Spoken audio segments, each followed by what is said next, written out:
Krellikar has no idea what triggered Igrisyuk's sudden hostility, but she seems to have given him a pass. At least, for the moment she has. He takes in a slow breath through the nose and looks around. Despite Igrisyuk's open display of distrust, the others in the room still look one over. Hopefully, none of them will have any similar simmering dislikes or suspicions that need to be quelled. The captain relaxes her muscles, conflicted about Igrisyuk's lack of faith in the son of Sheol. While pleased to have such a passionate defender as a member of her crew, Nasilawo had been prepared to kill the Datubu without hesitation, had the insectoid made the slightest hostile move toward the savior of her kind. The Rayud looks around, smells relief on the air, and turns her attention back to Krellikar.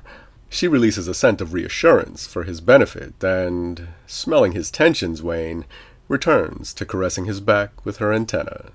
Krellikar turns, smiles, nuzzles the side of her muscular neck, and reaches up to caress her shell.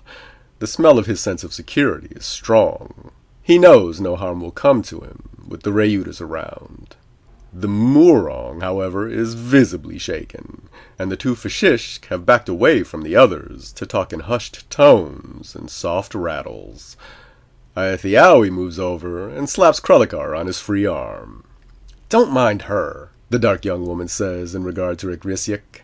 "With all that you've done to make up for what you did," she pauses, seeing no reason to continue damaging Umedit's reputation by saying again how Krellikar bested the last of the Tanagish. A thing that had never happened unto Chif.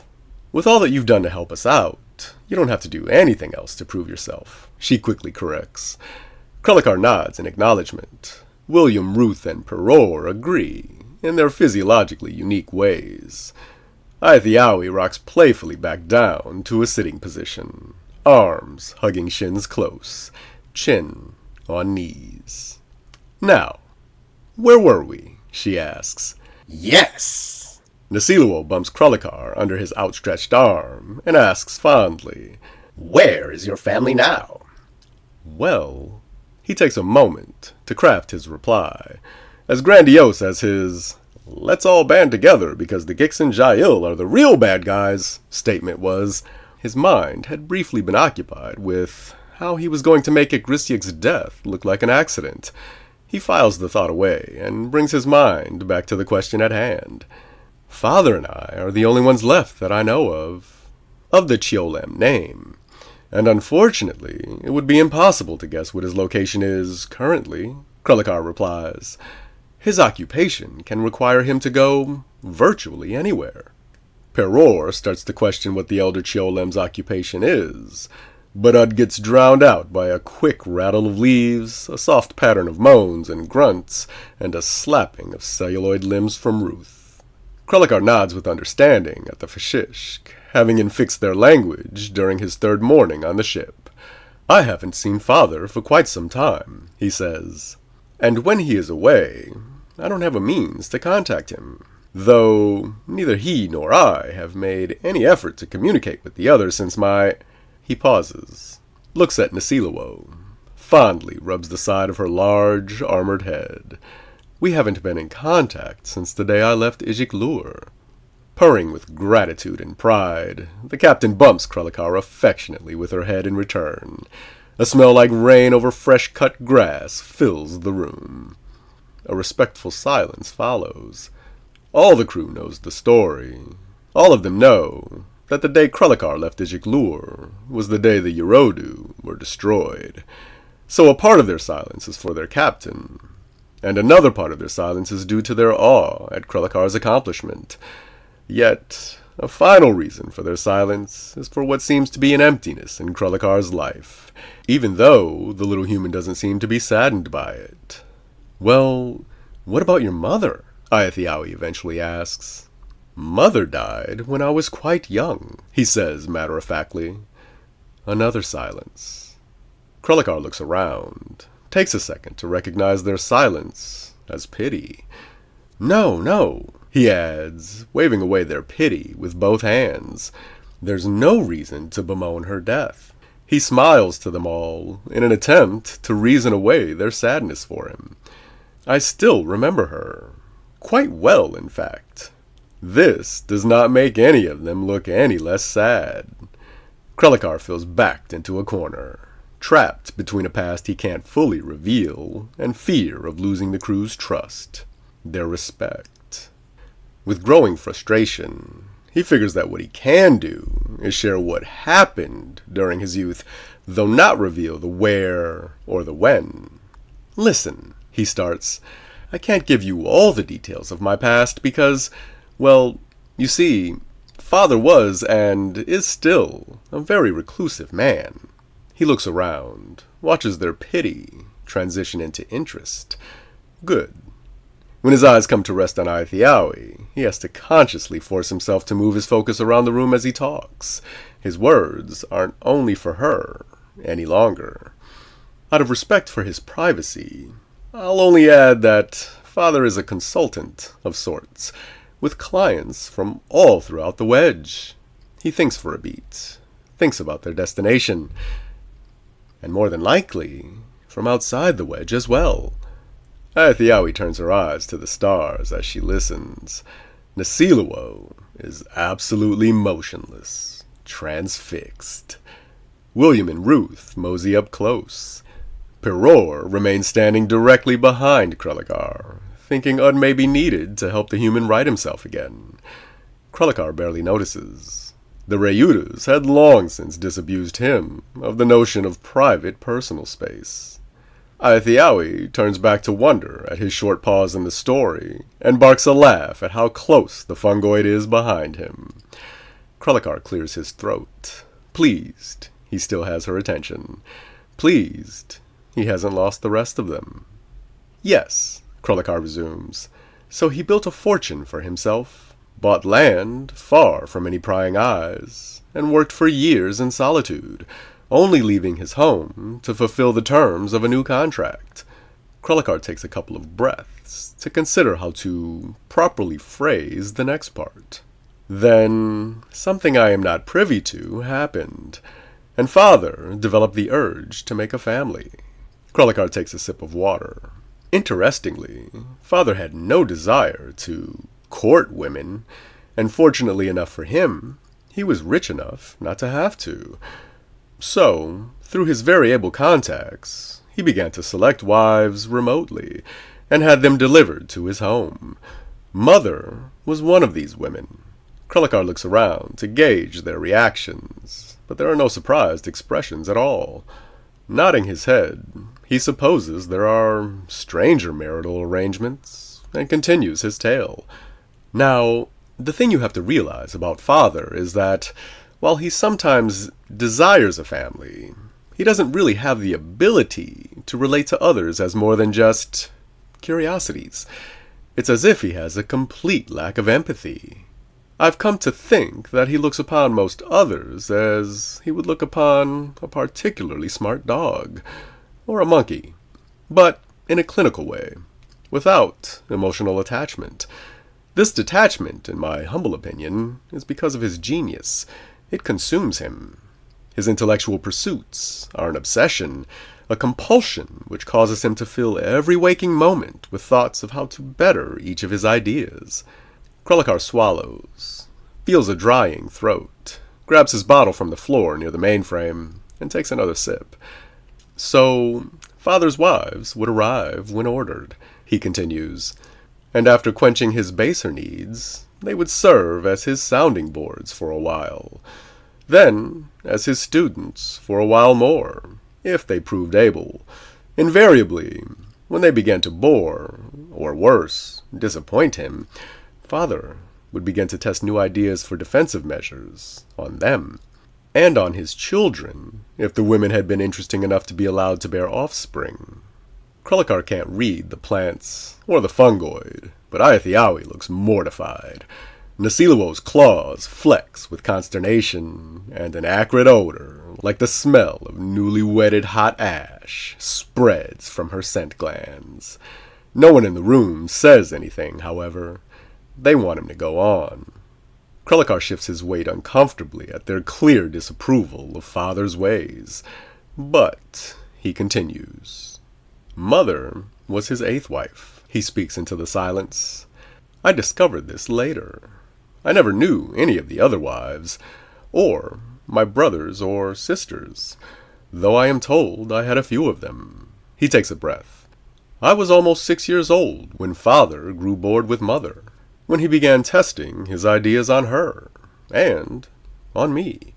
Fortunately, I had already received a great deal of instruction on his methods by then, and thus I had a working knowledge of the concepts involved in the challenges mother and I were being presented with. A genuine smile shines on his face. I remember the two of us being excited in the beginning. We believed it to be the next stage of our education.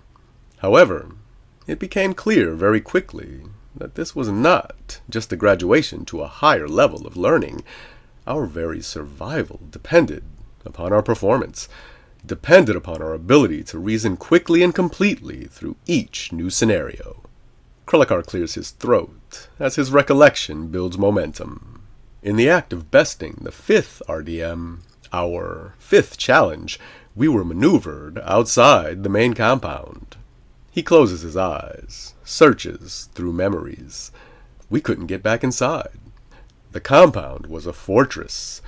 Mother, at this point, had already been driven to a desperate state of mind by the growing uncertainty and the growing difficulty of life as father's test subject, all the while trying to keep me safe and sound. I think being forced out of the compound proved to be more than she could continue to bear. She became paranoid in the extreme, fearful of everything around, and fiercely protective of me. She didn't know the lands around our home. She only knew the compound. Up until then, it was all father had allowed. He takes a deep breath.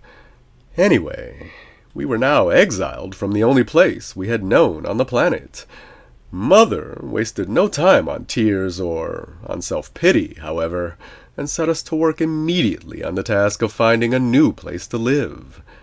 After a day or two, we found a small satellite of the main compound to shelter in, a little-used remote workshop of father's. Krellikar smiles. We lasted a good while there, but had to move when we finally ran out of food. He chuckles at the memory. Mother was no hunter, and the land around our home was untamed. Luckily, we found a cache of supplies and tools left by one of father's previous wives. Later, we found most of her bones. He takes another sip of water. In the time it took us to find our next shelter, Mother lost part of a hand saving me from one of father's designs. And though we were able to stop her bleeding, her wound became infected.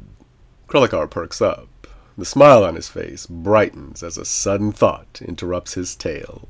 His eyes focus on nothing in the room, so lost in the past is his mind. Ah, she was good, he declares. so bright, so quick. He says with no small amount of pride. Father called her his little prodigy before he tired of her company. Krellikar inhales deeply. His expression slowly turns serious in the few seconds it takes for him to resume.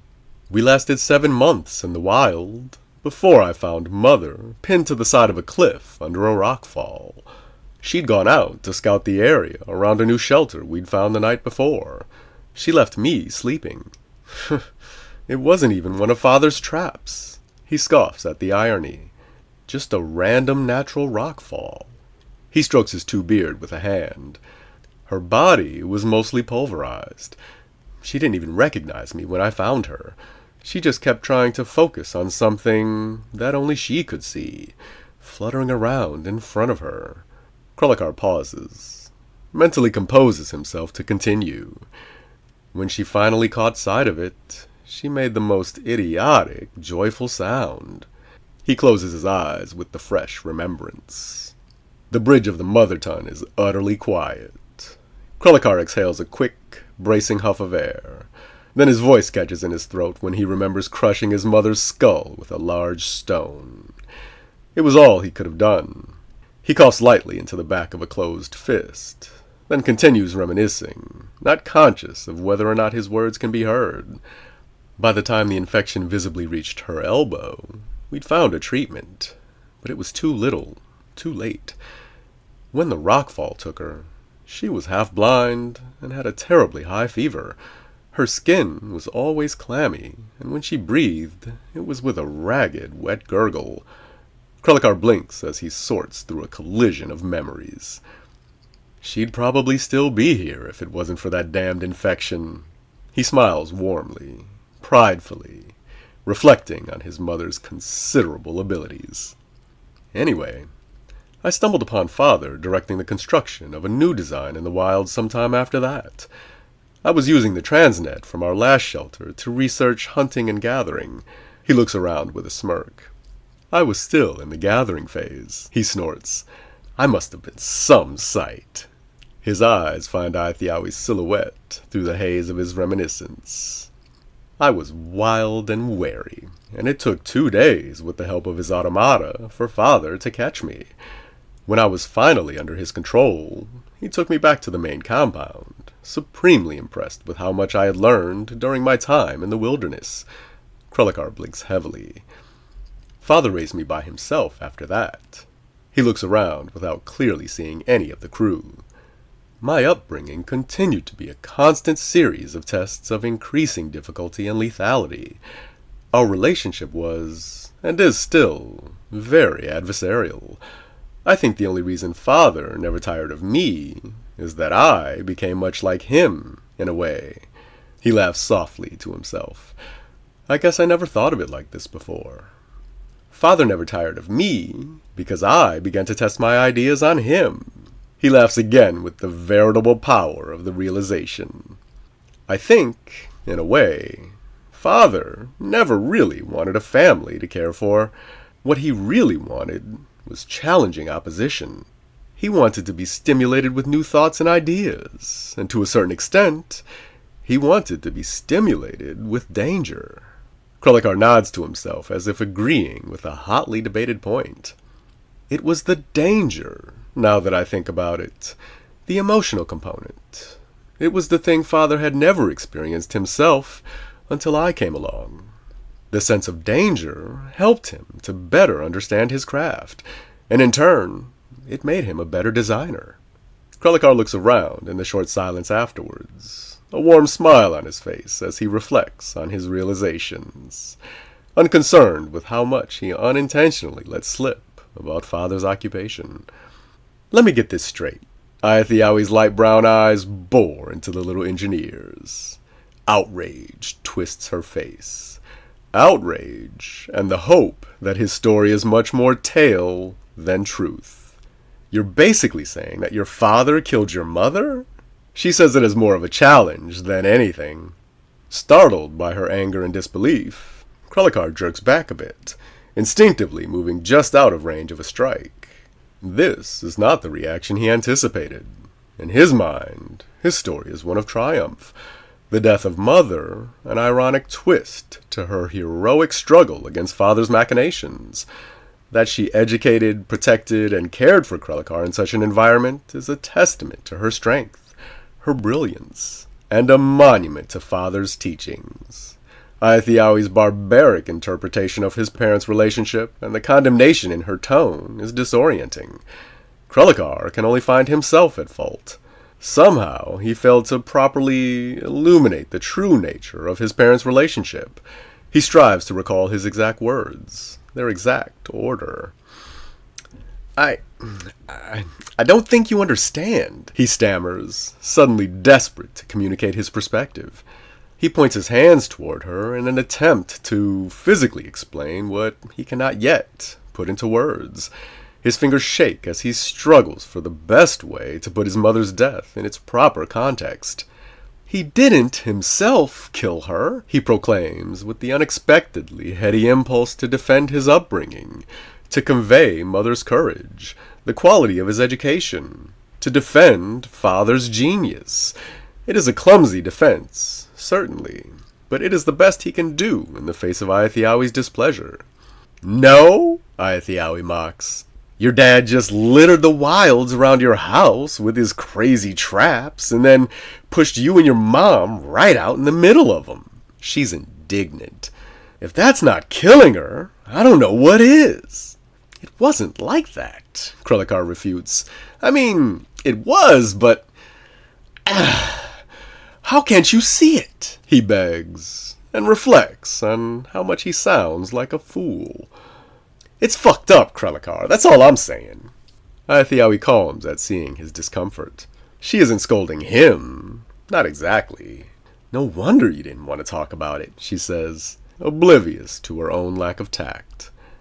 Yes, well, he says with annoyance, I certainly do not wish to discuss it any longer. She sits bolt upright. Don't get mad at me, Sephine. The captain stalls the dark woman's response. Perhaps the son of Cheol needs to refresh his beverage. The Rayud looks at Krelikar with an accompanying puff of woody-smelling pheromones meant to soothe his mood. Krelikar looks back at Nasiluo, smells the rise of a forest in his nose, and nods with appreciation to the captain for her insight, for her intervention. He bumps her fondly with his shoulder as he stands. Yes, he says, raising his bottle, nearly full. I think I'll go get a refill. Then he walks briskly out of the control room without another look at the others.